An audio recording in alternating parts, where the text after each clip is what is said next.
وہ شروع والی چیز بھی قبول کر لے اور آخر والی قبول کر لے، یعنی دعا کے شروع میں بھی درود شریف پڑھنا ہے اور دعا کے آخر میں بھی درود شریف پڑھنا ہے، اور تو اسی طرح سے الحمدللہ بھی کہنا ہے، آمین بھی کہنا ہے۔ تو یہ نہیں ہو سکتا کہ اللہ تعالیٰ جو ہے وہ درود شریف کو تو قبول کر لے، شروع والا اور آخر والا حصہ، اور درمیان کی چیز جو ہے وہ چھوڑ دے۔ اللہ تعالیٰ جو ہے وہ پوری کی پوری چیز کو قبول فرما لیتا ہے۔ اللہ کے ہاں جو ہے وہ کوئی کسی چیز کی تنگی نہیں ہے، اللہ تعالیٰ کسی چیز سے غافل نہیں ہے، اور اللہ تعالیٰ کے لیے ہم نے اس کی تعریف کرنی ہے، اس سے جو اچھے سے اچھے الفاظ ہیں ان کو یاد کرنا ہے، اس کے وسیلے سے دعا مانگنی ہے۔ اللہ تعالیٰ کے نام جو ہیں ان کو اسمائے حسنہ کہا جاتا ہے، تو ان ناموں میں سے کوئی بھی اچھا نام جو ہے اس کی نسبت سے اللہ تعالیٰ سے مانگنا ہے کہ جیسے ہی موقع ہے اس موقع کی مناسبت سے اللہ کے صفاتی نام کو پکارا جائے اور اللہ سے دعا مانگی جائے۔ تو اللہ کے صفاتی نام جو ہے جیسے 99 بتائے گئے ہیں، تو جس قسم کی حاجت ہوتی ہے اسی طرح کا صفاتی نام جو ہے اللہ کا بیان کیا جائے اور اس کا واسطہ دے کر اس سے دعا مانگی جائے۔ اور اللہ تعالیٰ فرماتے ہیں وقال ربکم ادعونی استجیب لکم، کہ وقال ربکم ادعونی استجیب لکم، کہ اللہ فرماتے ہیں کہ تمہارے رب کا فرمان ہے کہ تم مجھ سے مانگو میں دعا قبول کروں گا۔ یہ قرآنی آیت کا ترجمہ ہے۔ تو مطلب یہ ہے کہ اخلاص کے ساتھ مانگنی ہے اور پختہ یقین کے ساتھ مانگنی ہے، تو اللہ تعالیٰ جو ہے وہ کسی دعا کو رد نہیں کرتا، لیکن اس کے لیے شرط یہ ہے کہ کسی گناہ کے کام کے لیے دعا نہ مانگی جائے اور نہ ہی قطع رحمی کے لیے کوئی دعا مانگی جائے۔ تو اگر اس طرح سے دعا مانگے تو وہ قبول ضرور ہوتی ہے، اور وہ چیز جو ہم مانگے وہ ضرور ملتی ہے، وہ اللہ تعالیٰ اس کو ٹالتا نہیں ہے۔ تو پریشانی کے وقت ہمیشہ اللہ کی طرف رجوع کرنا چاہیے اور اللہ سے سچے دل کے ساتھ اور خلوص کے ساتھ اور پوری توجہ کے ساتھ اور اللہ کے محبت کے ساتھ، اللہ سے محبت کے ساتھ جو ہے وہ مانگا جائے، خشوع و خضوع کے ساتھ، عاجزی اور انکساری کے ساتھ۔ اللہ تعالیٰ فرماتے ہیں ادعوا ربکم تضرعا، کہ اللہ کو گڑ گڑا کر پکارو۔ تو جب اللہ کو ہم گڑ گڑا کر پکاریں گے تو اللہ تعالیٰ ہماری تمام باتوں کو سنتا بھی ہے، ہماری تمام حرکات و سکنات کو دیکھتا بھی ہے، تو ان کو قبول بھی کرتا ہے۔ تو اسی طرح سے ہے کہ اللہ تعالیٰ فرماتے ہیں، یہ قرآنی آیت کا ترجمہ ہے کہ وہ لوگ بھلائیوں کی طرف دوڑتے ہیں اور ہم کو شوق اور ڈر سے پکارتے ہیں، کہ دعاؤں میں اپنے گناہوں کا اقرار کریں اور آئندہ جو ہے وہ ہرگز ایسا نہ کرنے کا ارادہ کریں اور نیک کاموں کا واسطہ دے کر اللہ تعالیٰ سے سوال کریں۔ تو اسی طرح سے پھر دعا کے لیے یہ بھی ہے کہ ہم اچھی طرح سے وضو کریں۔ مستحب طریقہ جو یہ ہے کہ 2 رکعت نفل ادا کریں اور اس کے بعد اللہ تعالیٰ سے اپنی حاجت کو مانگے، تو اللہ تعالیٰ اس دعا کو قبول فرماتا ہے، جس طرح سے حدیث شریف میں ہے کہ جس نے اچھی طرح وضو کیا اور پھر 2 رکعت نماز پڑھی، پھر اپنے رب سے دعا کی، تو اس کی دعا جو ہے وہ دیر و سویر ضرور قبول ہوگی، یعنی جلدی یا دیر سے، یعنی وہ لازمی قبول ہوگی۔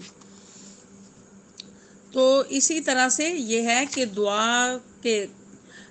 بتا دیا ہے پہلے سے کہ دعا کے لیے ضروری ہے کہ اللہ تعالیٰ کی حمد و ثنا بیان کریں اس کے ناموں کے ساتھ، اور اس کے بعد درود شریف پڑھیں، اور دوسرا یہ ہے کہ 2 رکعت نفل اگر پڑھ لیں تو اس کے بعد اپنی حاجت مانگے تو دعا جو ہے وہ ضرور قبول ہوتی ہے۔ تو یہ مصنون طریقہ ہے، نفل پڑھ کے دعائے حاجت پڑھ کے، نفل جو ہیں وہ حاجت کے پڑھ کے اس سے دعا مانگے۔ تو دعا سے فارغ ہو کر اپنے دونوں ہاتھ جو ہیں وہ اپنے چہرے پر پھیریں۔ تو دعا جو ہے وہ مانگنے میں دوسرا یہ ہے کہ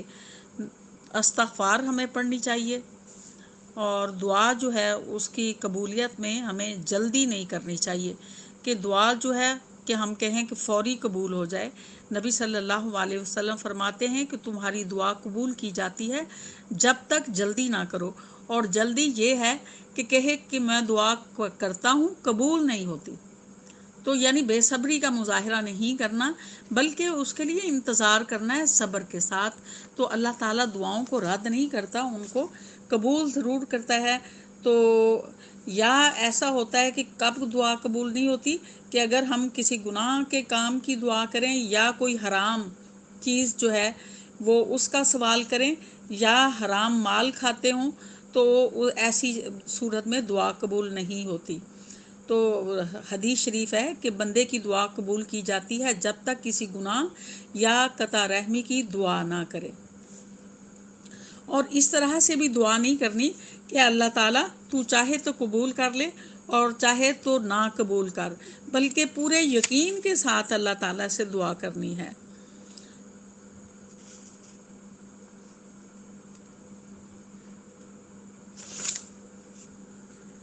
اور ساتھ یہ بھی بتایا ہے کہ دعا ہم نے اپنے لیے بھی کرنی ہے اور دوسروں کے لیے بھی کرنی ہے۔ ایسا نہیں کرنا کہ ہم اپنے لیے تو دعا کریں اور دوسروں کے لیے جو ہے وہ کہیں کہ اللہ صرف ہم پہ رحم فرما دے، باقی پہ رحم نہ فرمانا، تو اس صورت میں بھی دعا قبول نہیں ہوتی۔ جیسے کہ ایک بدوی شخص جو ہے وہ دعا کر رہا تو اس طرح کہہ رہا تھا کہ اللہ مجھ پر اور محمد صلی اللہ علیہ وسلم پر رحم کر اور ہمارے سوا کسی پر رحم نہ کر۔ تو اس طرح سے یہ جو ہے دعا کی کشادگی کو تنگ کر دیا جاتا ہے۔ تو اللہ تعالیٰ سے حاجت مانگتے ہوئے دوسروں کے لیے بھی دعا کرنی ہے اور اپنے لیے بھی دعا کرنی ہے۔ اور رسول صلی اللہ علیہ وسلم نے فرمایا کہ ہر چھوٹی چیز کے لیے بھی اللہ ہی سے دعا مانگنی ہے، اس میں کسی اور سے امید نہیں رکھنی کہ کوئی شخص جو ہے ہمیں عطا کرے گا، کیونکہ اللہ مالک ہے ہر چیز کا، وہی دینے والا ہے۔ اگر وہ نہ دینا چاہے تو کوئی شخص جو ہے کسی کو دے نہیں سکتا۔ تو نبی صلی اللہ علیہ وسلم فرماتے ہیں کہ اگر جوتے کا تسمہ بھی ٹوٹ جائے تو وہ بھی اللہ ہی سے مانگو۔ تو دعا جو ہے قبولیت کے کچھ اوقات بھی بتائے گئے ہیں اور مقامات بھی بتائے گئے ہیں۔ ایک تو دعا جو ہے رات کے آخری حصے میں بہت زیادہ دعائیں جو ہیں وہ قبول ہوتی ہیں، کیونکہ اللہ تعالیٰ جو ہے وہ آسمان دنیا پر تشریف فرما ہوتے ہیں، اور اللہ تعالیٰ فرماتا ہے کہ مجھ سے کوئی مجھ سے مانگنے والا جس کو میں عطا کروں، اور کوئی ہے مجھ سے بخشش مانگنے والا جس کی میں بخشش کر دوں۔ اسی طرح سے پھر جمعہ کے دن جو ہے اس دن میں بھی کوئی گھڑی ایسی ہوتی ہے جس دن دعا جو ہے وہ قبول ہوتی ہے۔ تو جمعہ کے دن بھی کثرت سے دعائیں مانگے، پھر عصر کے بعد کا جو ٹائم ہے اس وقت دعا جو ہے بہت قبول ہوتی ہے، اور اسی طرح سے اذان کے وقت جو ہے وہ دعا قبول ہوتی ہے، یعنی کہ اذان اور اقامت کے درمیان کا جو ٹائم ہوتا ہے اس دوران بھی دعا قبول ہوتی ہے۔ اسی طرح سے فرض نمازوں کے بعد جو ہے وہ دعا قبول ہوتی ہے، اور اسی طرح سے پھر سجدہ کی حالت میں انسان جو ہے وہ اللہ کے زیادہ نزدیک ہوتا ہے، اس وقت اللہ سے مانگے تو اللہ جو ہے ان کی دعاؤں کو قبول کرتا ہے۔ اور اسی طرح سے قرآن پاک کی تلاوت کرنے کے بعد جو ہے دعا مانگی جائے وہ بھی قبول ہوتی ہے۔ اور عرفہ کے دن یعنی 9 ذی الحج کو بھی دعا قبول ہوتی ہے، اور نبی صلی اللہ علیہ وسلم نے فرمایا عرفہ کا دن دعا کے لیے بہترین دن ہے۔ اور اسی طرح سے روزہ افطار کرتے وقت جو ہے جو دعا مانگی جائے وہ بھی قبول ہوتی ہے، اور زمزم کا پانی پیتے وقت بھی دعا قبول ہوتی ہے۔ اور مسجد نبوی میں بھی دعا قبول ہوتی ہے، اور اسی طرح سے بیت المقدس میں اور رکن مقام ابراہیم کے درمیان بھی دعا قبول ہوتی ہے، اور رکن یمانی یعنی کہ جو حضرت ابراہیم علیہ السلام کا مقام ہے جہاں کھڑے ہو کر انہوں نے کعبہ کی تعمیر کی تھی، تو اس جگہ بھی دعا قبول ہوتی ہے۔ اور اسی طرح سے کوئی بیمار ہے یا مصیبت زدہ ہے تو اس کی بھی دعا قبول ہوتی ہے۔ مصیبت زدہ انسان کی دعا ضرور قبول ہوتی ہے، چاہے وہ کافر ہی کیوں نہ ہو۔ اسی طرح صفا اور مروہ جو ہے اس کے درمیان صحیح کرتے ہوئے بھی دعا قبول ہوتی ہے، اور مقام ابراہیم کے پیچھے بھی، اور عرفات کے میدان میں اور مزدلفہ میں۔ جو ہے وہ دعائیں قبول ہوتی ہیں۔ تو اسی طرح سے جو مظلوم ہے اس کی دعا قبول ہوتی ہے، اور بے قرار دل کی دعا قبول ہوتی ہے، مسافر کی دعا قبول ہوتی ہے، ماں باپ کی اپنی اولاد کے حق میں دعا قبول ہوتی ہے۔ تو جیسا کہ حدیث ہے کہ نبی صلی اللہ علیہ وسلم نے فرمایا 3 آدمیوں کی دعائیں قبول ہوتی ہیں: باپ کی دعا اپنی اولاد کے حق میں، مسافر کی، اور مظلوم کی۔